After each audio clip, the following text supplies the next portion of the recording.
Hello students, welcome to CKS Academy. आज मैं इस वीडियो में आपके लिए second terminal examination 2022-23 class 10th English के क्वेश्चन को डिस्कस करने आया हूं। इस वीडियो में आप इस बार जो सेकेंड टर्म एग्जामिनेशन हुआ, इसके सभी क्वेश्चंस जो इंग्लिश के थे वो आने वाले बोर्ड एग्ज़ाम के दृष्टिकोण से भी महत्वपूर्ण हैं। इसलिए इस वीडियो में हम चलिए डिस्कस करते हैं इस सभी क्वेश्चन को और जानते हैं इस क्वेश्चंस के सही उत्तर को। पहला क्वेश्चन है, the author of the story the pace for living dash rapid movement. The pace for living के लेखक रैपिड मूवमेंट से डैश करते थे।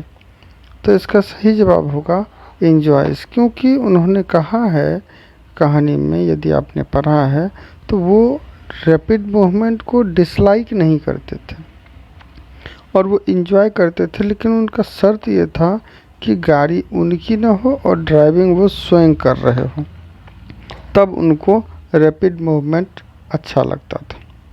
तो इसका सही जवाब होगा ऑप्शन नंबर डी। अगला क्वेश्चन है, Mahadevi Verma was a. Mahadevi Verma dash थे।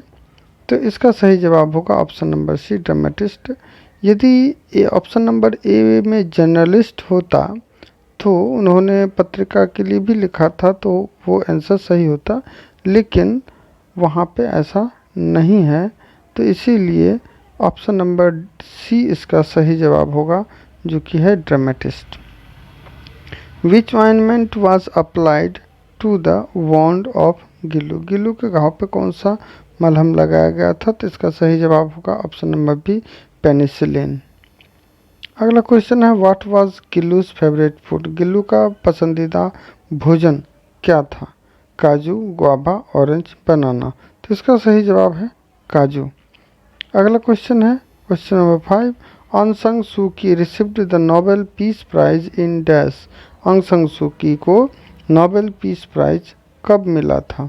तो इसका सही जवाब है ऑप्शन नंबर बी, मतलब 1991, 1991 ईस्वी में इन्हें नोबेल पीस प्राइज मिला था। अगला क्वेश्चन है, January nights has been written by. January night जो कहानी है वो किनके द्वारा लिखी गई है? तो यदि आपने कहानी पढ़ी है तो ये हिंदी कहानी का अंग्रेजी ट्रांसलेशन है।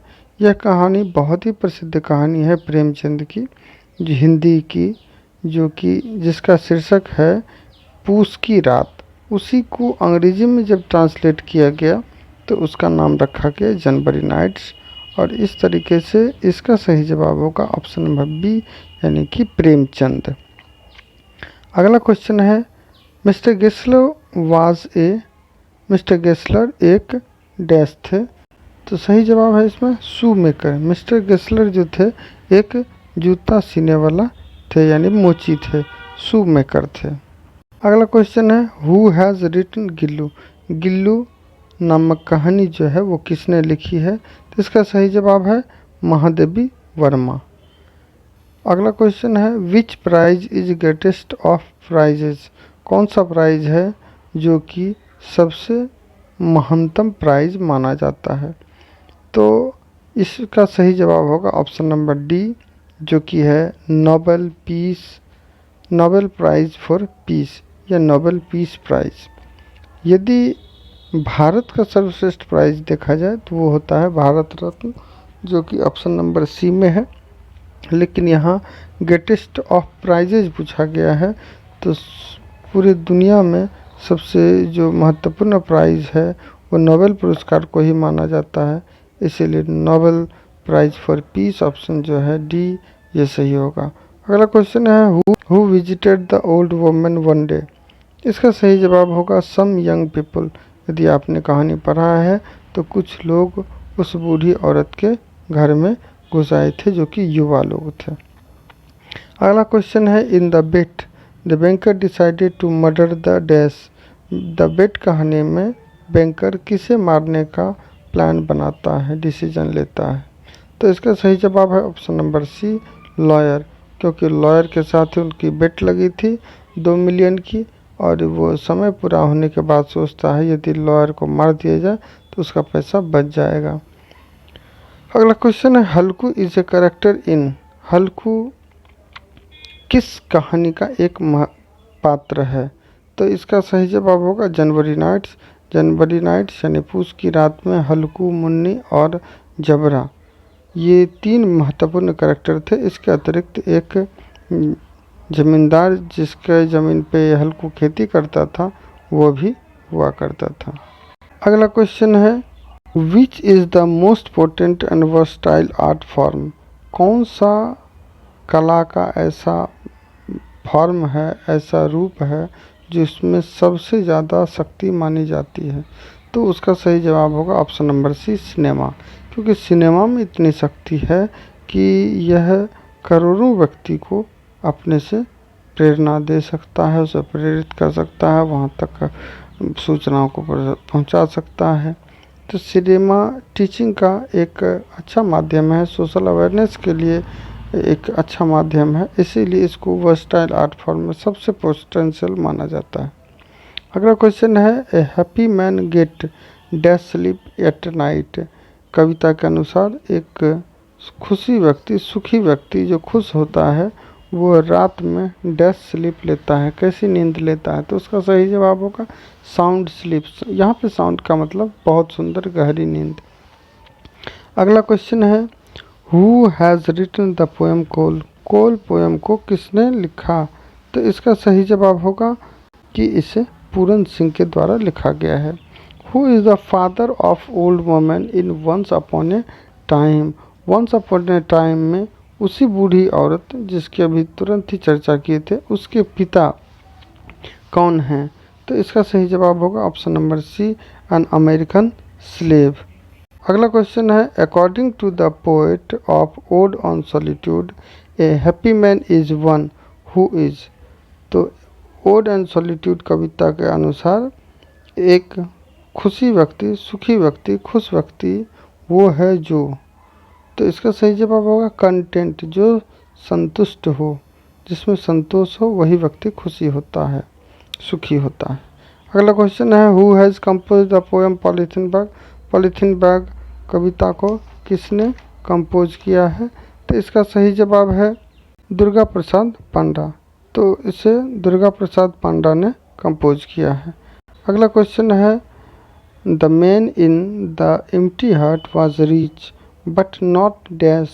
द एम्प्टी हार्ट कविता में मनुष्य या वो व्यक्ति रिच तो था लेकिन डैश नहीं था। तो इसका सही जवाब होगा ए नंबर ऑप्शन, यानी कंटेंट, अर्थात वो संतुष्ट नहीं था, धनी था पर संतुष्ट नहीं था। अगला क्वेश्चन है question number 20 the first short film was shot in India in dash. पहला शॉर्ट फिल्म जो है भारत में वो कब बना?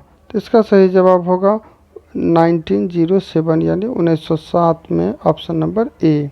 अगला क्वेश्चन है in the poem polythene bag the germ of disease keep on dash. इसका सही जवाब होगा ग्रोइंग, यानी कि बढ़ते रहने में वह। अगला क्वेश्चन है आंग सान सू की वाज फाइटिंग फॉर। आंग सान सू की किसके लिए लड़ रहे थे? तो इसका सही जवाब होगा डेमोक्रेसी। डेमोक्रेसी यानी प्रजातंत्र के लिए वो लड़ाई लड़ रहे थे। प्रजातंत्र को लोकतंत्र भी कहा जाता है। अगला क्वेश्चन है allergy is a dash of human immune system. तो एलर्जी ह्यूमन इम्यून सिस्टम का एक डैश है। तो इसका सही जवाब होगा ऑप्शन नंबर सी, माल फंक्शन। अगला क्वेश्चन है the note of koel said dash. तो इसका सही जवाब होगा option number C, fire. Question number 25 है who wrote the poem God made the country. God made the country कविता को किसने लिखा है? तो इसका सही जवाब होगा विलियम कॉपर ने, ऑप्शन नंबर सी। अगला क्वेश्चन है 26 number question God made the country and man made the dash. God made the country and man made the town. कविता में ऐसा कहा गया है, लेकिन यहाँ पे टाउन ऑप्शन नहीं दिया है। तो इस स्थिति में हम हाउस की ओर जाएंगे, क्योंकि मनुष्य ने ही हाउस अर्थात के का मकान है वो बनाया है, ये मानव की रचना है। तो इसीलिए हम ऑप्शन नंबर बी हाउस के साथ जाएंगे। अगला क्वेश्चन है 27 number, good health and virtue can make our life dash. Good health और वर्च्यू हमारे जीवन को डैश बना सकता है, क्या बना सकता है? तो इसका सही जवाब होगा ऑप्शन नंबर ए स्वीट, यानी कि एक खुशनुमा बना सकता है। क्वेश्चन नंबर 28 है, the poet advises the people to possess their dash. कवि लोगों को सलाह देते हैं कि वो अपने अंदर डैश को धारण करे रखें। तो इसका सही जवाब होगा ऑप्शन नंबर ए एलिमेंट्स, यानी लोगों को अपने गुणों को धारण करे रहने के लिए वो सलाह देते हैं, अर्थात हमें अपना गुण नहीं त्यागना चाहिए, नहीं छोड़ना चाहिए। अगला क्वेश्चन है, the poet says that groups are planted to give shade to the dash. Poet के अनुसार, कवि के अनुसार ग्रुप्स यानी बगीचा लगाया जाता है ताकि वो छाया दे। तो इसका सही जवाब होगा ऑप्शन नंबर ए वंडरर, यानी कि पेड़ों को पथिकों यानी राही या मुसाफिर को छाया देने के लिए लगाया जाता है। अगला क्वेश्चन है, the source of light in the villages in the evening is the dash. तो इसका सही जवाब होगा मून बीम, यानी कि चांद की किरणें ही गाँव में शाम के समय रोशनी का एकमात्र स्रोत होता है। अगला क्वेश्चन है, there are dash character in the story of January nights. January nights में कुल कितने कैरेक्टर यानी पात्र हैं? तो जनवरी नाइट्स कहानी में मूलतः 3 ही पात्र हैं, जो एक है मुन्नी, दूसरा हल्कू उसका पति और तीसरा जबरा। लेकिन एक वह भी पात्र है जो हल्कू से पैसा मांगने आया था, तो वह भी एक पात्र है। तो इसीलिए हम 4 इसमें सेलेक्ट करेंगे। यदि 4 का ऑप्शन ना हो तो वैसी स्थिति में हम 3 को सेलेक्ट कर सकते हैं। अगला क्वेश्चन है, हल्कू वाज ए डैश फार्मर। हल्कू कैसा किसान था? ए टेनेंट, मतलब ए ऑप्शन जो है इसका टेनेंट फार्मर वो सही होगा, क्योंकि हल्कू जो है सूद पर खेती करने वाला यानी सूद भरना खेती करने वाला एक किसान था या बटेदारी करने वाला। जबरा वाज ए डैश। जबरा क्या था? जबरा यदि आपने कहानी पढ़ा है तो जबरा एक कुत्ता था, तो ऑप्शन नंबर डी सही होगा, जो कि है डॉग। अगला क्वेश्चन है, the bet was struck for an amount of dash million rouble. Dash million rouble के लिए बेट की शुरुआत हुई थी या बेट लगी थी। तो इसका सही जवाब है 2 मिलियन, यानी ए नंबर ऑप्शन सही होगा, जो कि है 2 million. Who were sun and moon. Sun और मून कौन थे? ये दोनों ही चिल्ड्रन थे, बच्चे थे। Mister Gessler was dash shoemaker settle in London. Mister Gessler जो है डैश शूमेकर थे, कहाँ के शूमेकर थे? जो कि लंदन में बस गए थे, तो ये जर्मन शूमेकर थे। अब यहाँ से हमें 37 नंबर से यहाँ पे ग्रामर से संबंधित कुछ क्वेश्चन है, चलिए अब इसको बताते हैं। Active voice of the story is told by the teacher. The story is told by the teacher का एक्टिव वॉइस क्या होगा? तो इसका सही जवाब है option number C, the teacher tells the story. अगला क्वेश्चन है, passive of the children are playing the game. पहले क्वेश्चन में 37 नंबर जो क्वेश्चन था उसमें पेसिव दिया हुआ था जिसका एक्टिव बनाए, यहाँ पे एक्टिव दिया हुआ है, इसका हमें पेसिव बनाना है। तो the children are playing the game, इसका पेसिव हो जाएगा option number B, the game is being played by the children. अगला क्वेश्चन है जो कि फिर ग्रामर से है, वो है सी सेंग डैश सी डांस्ड। तो इसका सही जवाब होगा ऑप्शन नंबर सी, सो। अगला क्वेश्चन है, dash he is poor he is honest. तो ऐसा माना जाता है गरीब ऑनेस्ट होते हैं, तो यहाँ पे सही जवाब होगा even. Even he is poor he is honest, यद्यपि वो गरीब है फिर भी ईमानदार है। अगला क्वेश्चन है, he can not buy a flat dash he has no money. तो इसका सही जवाब होगा बिकॉज, ऑप्शन नंबर बी। अगला क्वेश्चन है, many stars are larger dash the sun. यहाँ पे चूँकि स्टार और सन में कंपैरिजन है, इससे कंपैरिजन के लिए हमेशा हम देन का प्रयोग करते हैं। तो ऑप्शन नंबर ए सही होगा। इसके बाद चलते हैं आगे।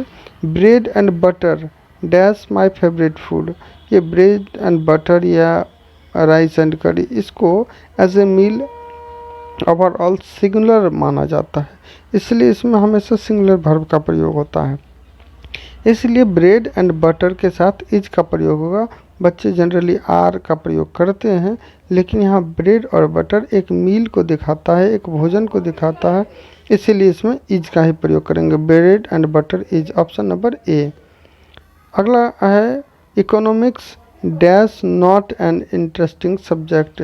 इकोनॉमिक्स, इसमें भी बच्चे गलती करते हैं कि यहाँ एस देखकर वो आर का प्रयोग कर लेते हैं, लेकिन इकोनॉमिक्स चूँकि एक सब्जेक्ट है इसलिए ये सिंगुलर होगा, इसलिए यहाँ भी इज का प्रयोग करेंगे।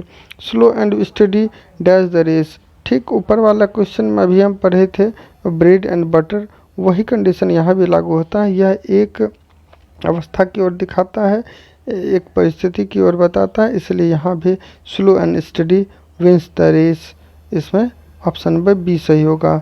The news dash false, news शब्द जो है वहाँ एस कोई इसके प्लूरल को फॉर्म को नहीं दिखाता है, बल्कि न्यूज़ शब्द चारों दिशाओं से मिलकर बना है। N for north, E for east, W for west और एस फॉर साउथ, इसीलिए इसके साथ भी सिंगुलर वर्ब यानी इज का प्रयोग होगा। The news is false, option number B is इसका सही होगा। अगला क्वेश्चन है 47 नंबर। यहाँ हमें कुछ सूटेबल मॉडल्स को चुनना है। तो we dash help our neighbour, तो यहाँ पे एक सजेशन है, तो इसीलिए यहाँ पे शुड का प्रयोग करेंगे। We should help our neighbour. अगला क्वेश्चन है you dash obey your class teacher. यदि इसमें मस्ट होता तो हम मस्ट का प्रयोग कर सकते थे, लेकिन यहाँ पे मस्ट नहीं है, तो ऐसी स्थिति में यहाँ भी हम शुड का प्रयोग यानी 48 का भी सी ऑप्शन के साथ जाएंगे। अगला है 49 you dash do your duty. यहाँ भी हमें अपना कर्तव्य करना चाहिए, तो यहाँ पे भी शुड ही सजेशन है चूँकि, तो इसीलिए हम शुड के साथ ही जाएंगे। You should do your duty. अगला क्वेश्चन है you dash lift this luggage. यहाँ पे एबिलिटी की बात है, तो हम यहाँ पे कैन का प्रयोग कर सकते हैं, लेकिन यदि ऐसी स्थिति हो जहाँ पे हमें डाउट हो कि वो इसे उठा सकता है या नहीं भी उठा सकता है, अर्थात 50-50 वाली स्थिति हो, तो वैसी स्थिति में हम मे का प्रयोग कर सकते हैं, लेकिन यहाँ हम कैन का प्रयोग कर रहे हैं। अगला क्वेश्चन जो है वो 51 से लेकर 54 तक ये सही स्पेलिंग को लेकर है, और इसमें जो 51 का सर्कमस्टांस है तो उसका सही स्पेलिंग होगा ऑप्शन नंबर ए।